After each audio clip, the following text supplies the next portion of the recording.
Roger Rabbit. Roger. Ladies and gentlemen, we are back. We're at the CU Intersect 2026 conference, y'all. Who puts this thing on anyway? Well, it's NCU ISO and Pure IT. Shout out to them. And also, this and all the podcasts here would not be possible if it wasn't for our lovely, wonderful sponsors at Bank Social. Check them out at banksocial.io. They're my business daddies, and I'm happy to be here representing them and the podcast. I am your host, Jonathan Taylor, JT, with Bank Social. With me, as always, is my illustrious co-host, Shirley Sin with Fireman's Federal Credit Union right here in Nolens. Right here in Nolens. Had to have the local. Shout out to Shirley. Thank you for being here. Hashtag Shirley on the street. And we have this is a home game as well as from a podcast standpoint, because we have one of the host companies, co-creators of the CU Intersect conference here. Right. I wish I could say co-creator. That's not accurate. Co-supporter. But co-sponsor, yes. Co-sponsor. Yes. Jack Smith, CEO and but co-founder of Pure IT. I sell all the credit for the conference. All the credit. So. Well, I want to dive in on that first once I'm almost done screwing up all the words before. And then, of course, back by popular demand. We had so many online hits, so many people saying, we want to hear more from Elizabeth Osborne. We brought her back on. So Elizabeth That's Osborne, awesome. COO at Great Lakes Credit Union. Welcome. Yeah. Hello. You're still basking in the glow of post-first presentation on AI. We covered that earlier. How did that go? It was incredible. I was so impressed. The audience was super engaged. Yeah. Great questions, lots of nods, lots of thoughts. And then I have already had great conversations afterwards. I love it. Yeah. What do you think was kind of the aha moment? Or I mean, you're good at reading body language, and so I mean, looking out, what do you think resonated the most? Yeah, I think two things. One is it brought to light some opportunities, some gaps that others maybe didn't recognize they should have had beforehand. They're like, oh crap, better put that in my note over here because I need to go back and create that before we run into trouble. Yeah. And then others, what I heard and what I noted was as we talked about vendor partnerships and the need to really find the right connection, who really ties into your vision. I just saw a lot of note taking and nods with that too. So it's always nice when you see notes being taken and phones up to take pictures of slides. Those are good indicators, right? True. I'm resonating here. Well, wonderful. And then Jack, so you've told me this story, but I think for the listeners it would be really interesting because you kind of said it at the beginning. You didn't create this, but you certainly have wrapped your arms around this conference, and I know your team has been really big as far as supporting it, helping it, not just as a sponsor, but also as a day-to-day advocate. For and NCUI tell me that story. So, because we are so heavily, we only work with credit unions, right? We're a CUSO. And we work on the security and the cyber side. When we found the NCUI South, found out about them, we were just extremely impressed with all the things they were doing to try to help the industry. I mean, they're a nonprofit and they do a lot for the industry. And so when Brian said, hey, Jack, would you guys help with our conference? Like, it was a question. He was like, we don't feel like we're getting enough out of it. We don't feel like we're getting the attendance that we want. Would you guys be open to helping this conference out? And I said, we would love to, because we think that what you guys do is so important for the industry. I mean, we make every credit union that becomes a client of Pure IT sign up with the NCUI Sal for the threat vectors and all of the dark web information that their members could be on, because we feel like it's extremely valuable for institutions to have that. And so, and in fact, we feel like from an audit risk perspective, they need it. I mean, if I'm being direct. So we're just huge supporters of what they do and how they try to help. And so really for us, it was an education opportunity because we felt like credit unions needed to know about it. So we thought if maybe we help them, we could raise the voice a little bit and get more people to know about them. That's really why we got involved. I love it. Match made in heaven.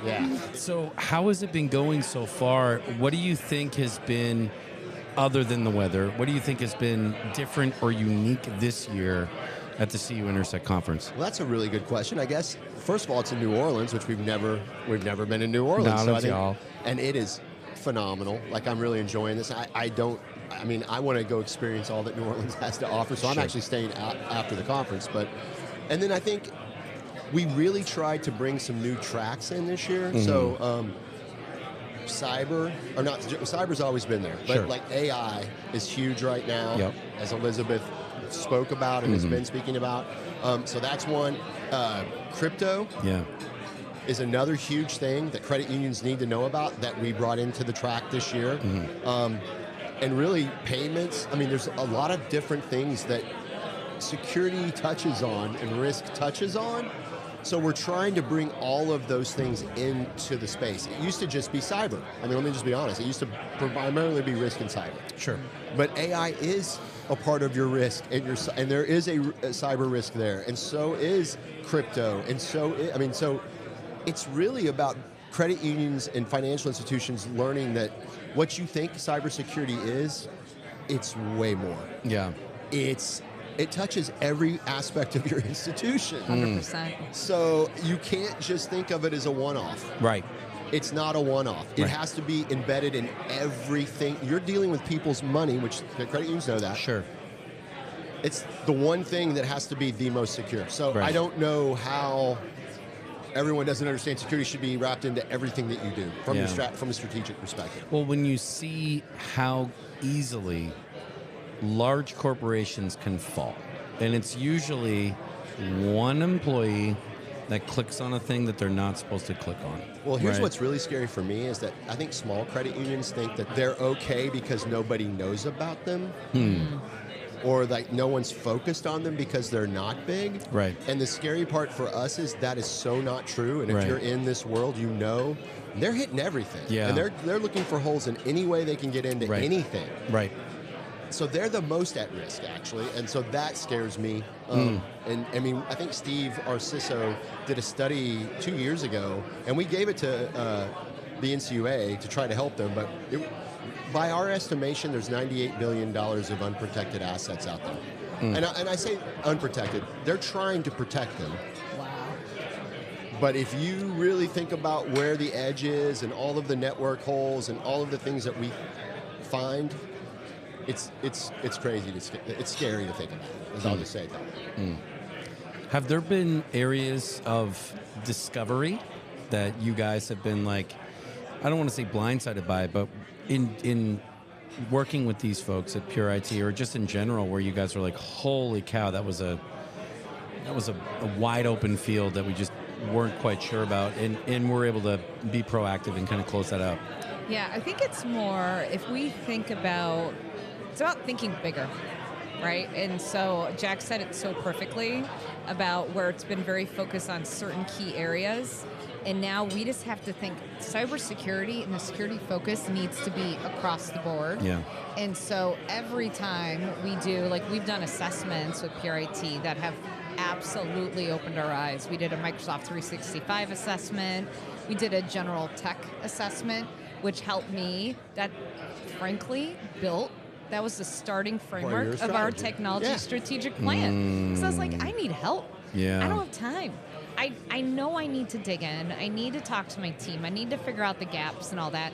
But I just didn't have time to sit there, and that's where Pure IT came in. And the report they delivered was so spot on, and that absolutely uncovered so many gaps and opportunities that have helped us to really become more of a mature organization. So our infrastructure, our network, everything is so much better. It's like light years ahead. Which allows her to go do the cool stuff she wants to go do. Yes. Because you got to have this rock solid foundation before you can go do all the cool stuff. Right. Exactly.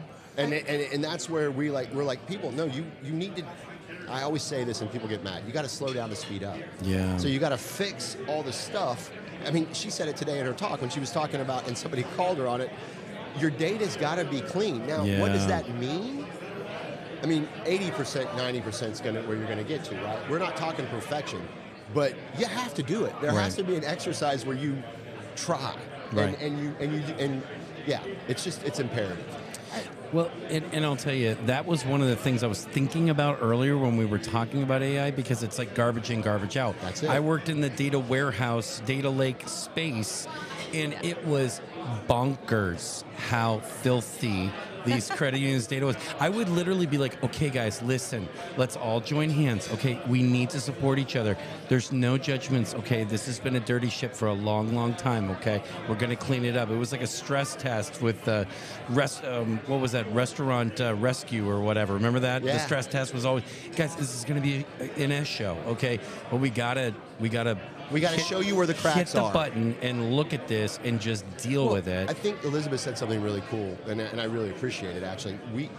We try to go in and just be honest about where you are. Yeah. Right? Like, there's no agenda. It's let's look at where you are, get an understanding of your current state, and then let's work together to strategically figure out where this needs to go. And oh, by the way, let's align it with the business strategy. Right. Let's not just build IT stuff in a vacuum, because a lot of institutions think of IT as this thing over here. Yeah.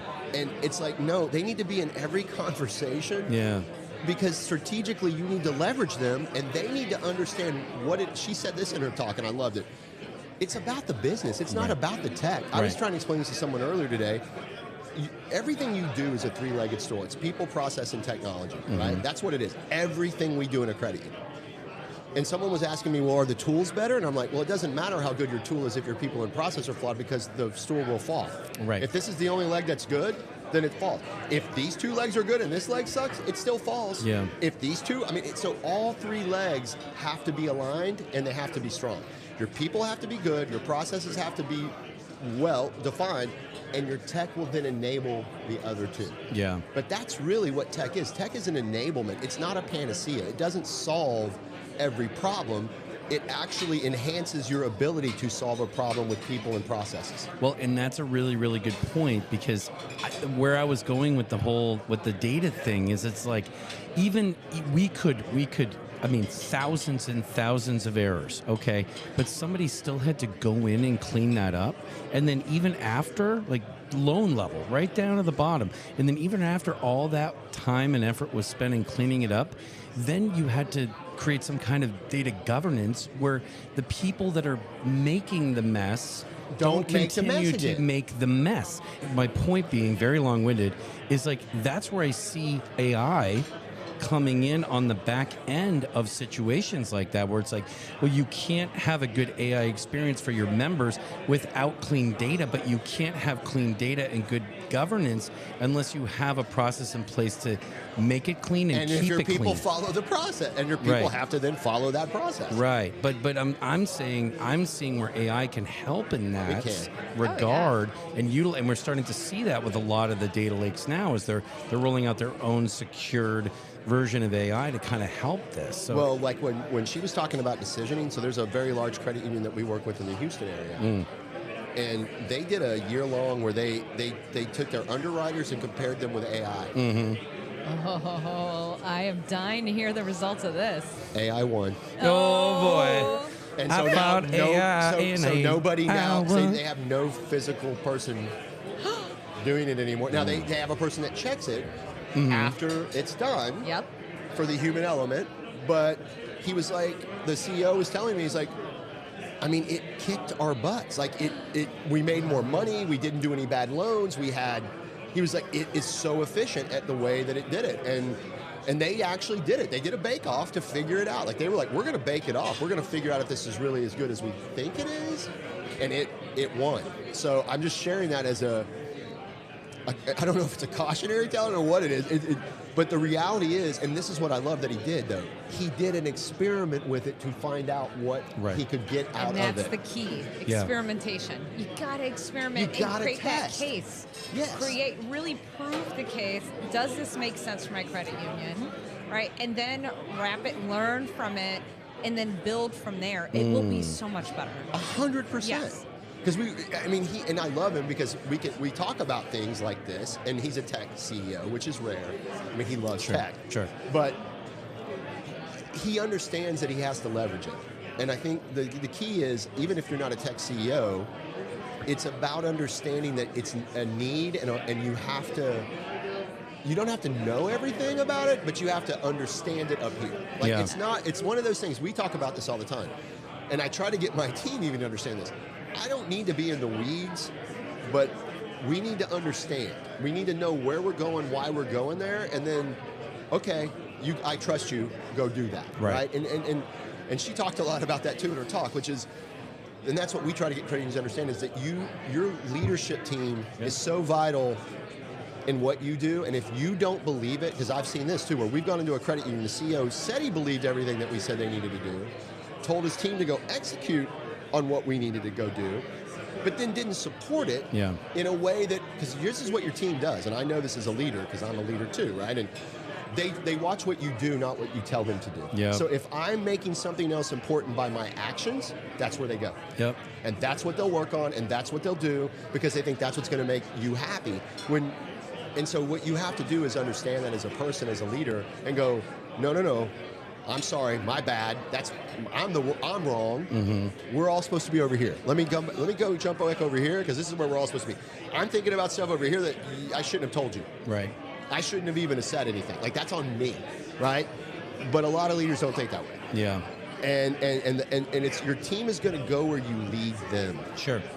And it's not, again, what you say, it's what they know you care about. Well, I agree with that, and taking that a step further too, what I've discovered in the almost 20 years now that I've been doing this is that if you also don't bring the people that need to implement into the decision-making process, They don't buy in. then they don't buy in. Because they didn't feel ownership of that. Correct. And they don't, and there's that's huge. And Julie Ferguson, shout out to Julie, she once said in one of her trainings, she goes, you can have your paddle in the water and look like you're rowing.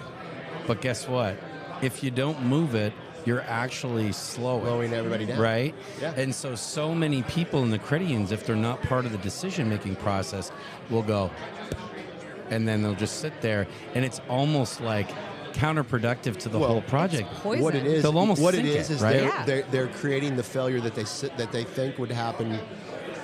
So if you learn this about people, right? Yeah, we're about to get real on this podcast. Well, we are, because this is a thing, and this is an IT. This isn't specific to IT, but it's an IT problem that we all run into in IT, which is, I know how to do this, and I'm really good at doing this. Yeah.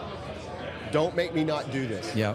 And if you want me to go learn that, I'm gonna not learn that, and I'm gonna make that like, if you say, okay, we're gonna go do that, and I'm gonna go do that, but I didn't have any decision in that, then I'm probably not really gonna go do that, so that it fails, so that you have to do the thing that I know how to do and want to do. Right.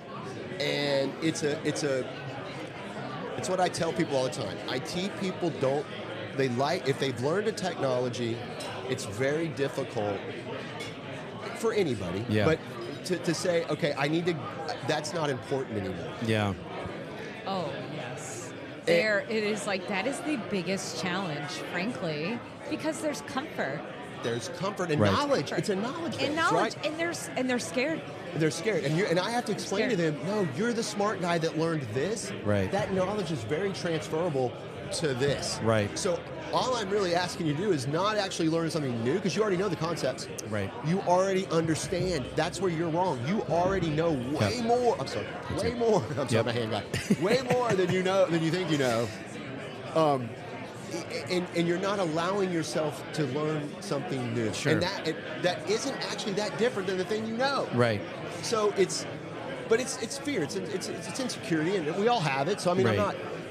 How do you get someone through that? And I think good leaders can get their people to see the other side and try to walk. And then some people just don't. But a lot of people want it. They just are scared. Right. It's just a fear thing.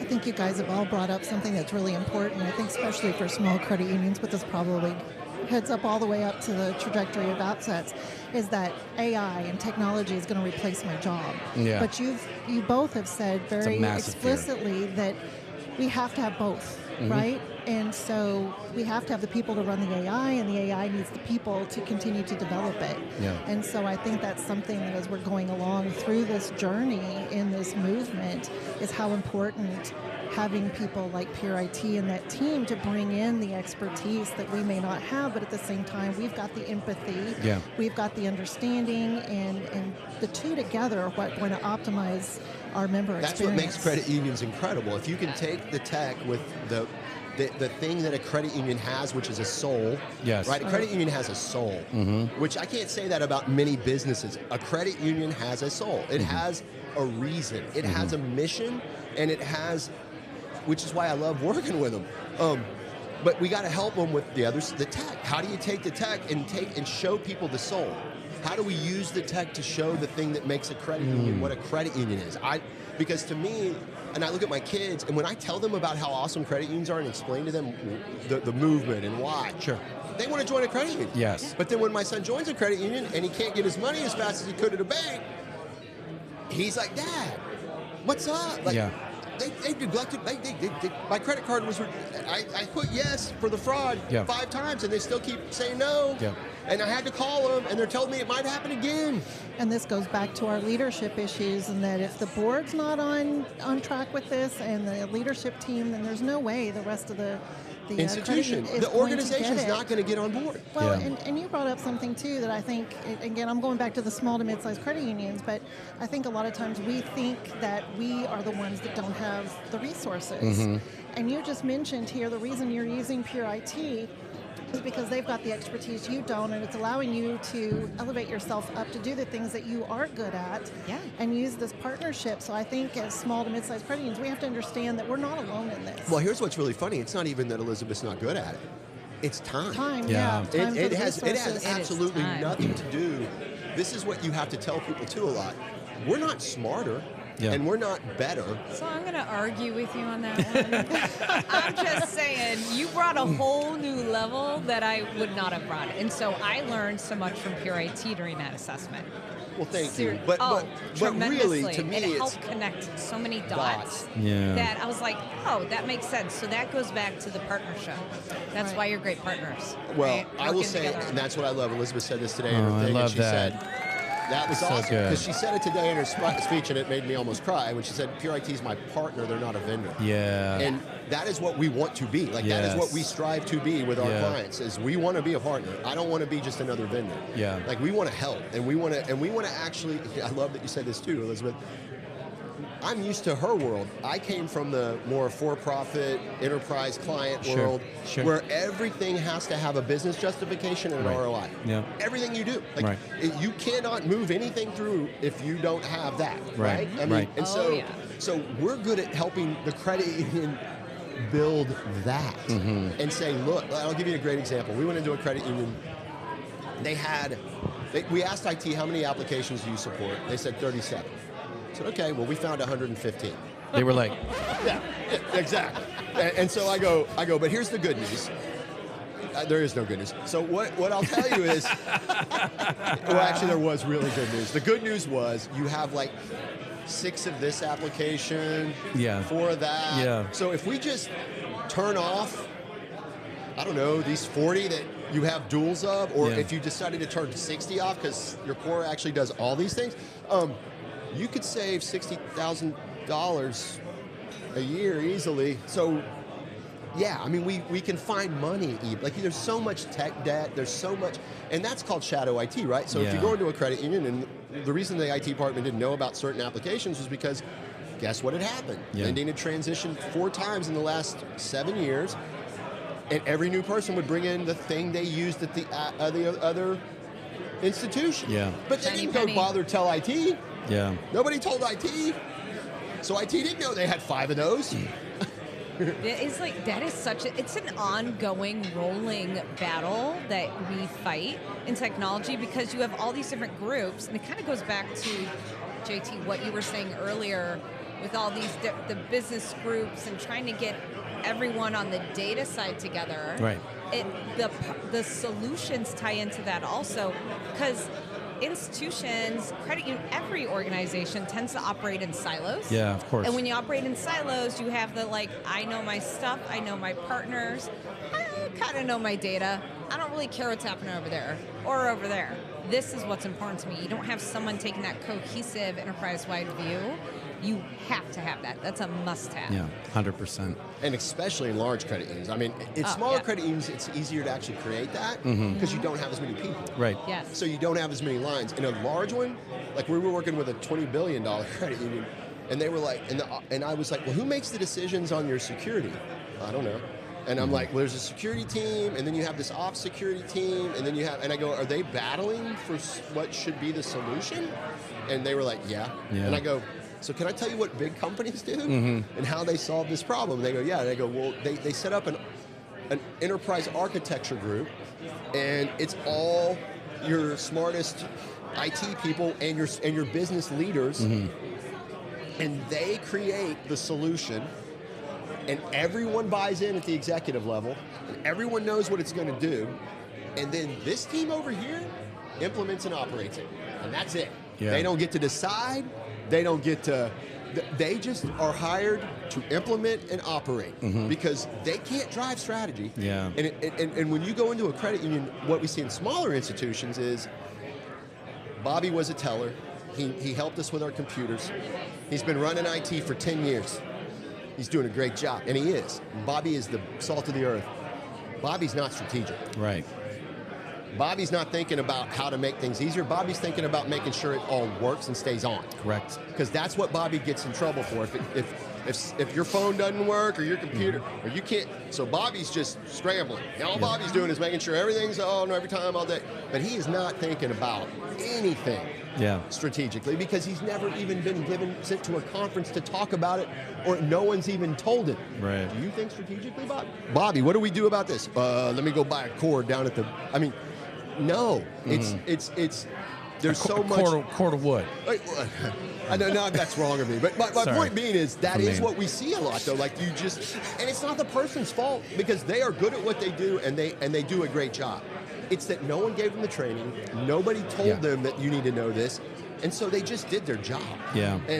So I can't blame. I don't blame the person, but that has to evolve, and that has to move into who is going to drive the strategy. Yeah. And like you guys do a phenomenal job, but that we don't see that a lot. I mean, everywhere. Yeah. Oh, and it's necessary. You have to have that distinction. It all goes back to accountability. I think also, like, who's accountable for that? Your question about who owns security, right? They don't know. Well, no one's accountable. Things are going to fall behind the cracks, like fall within the cracks. They're going to fall behind. Bad decisions are made. You have teams that are fighting one another. Point solutions come in, and that doesn't help the whole. It creates a mess. So it's so necessary.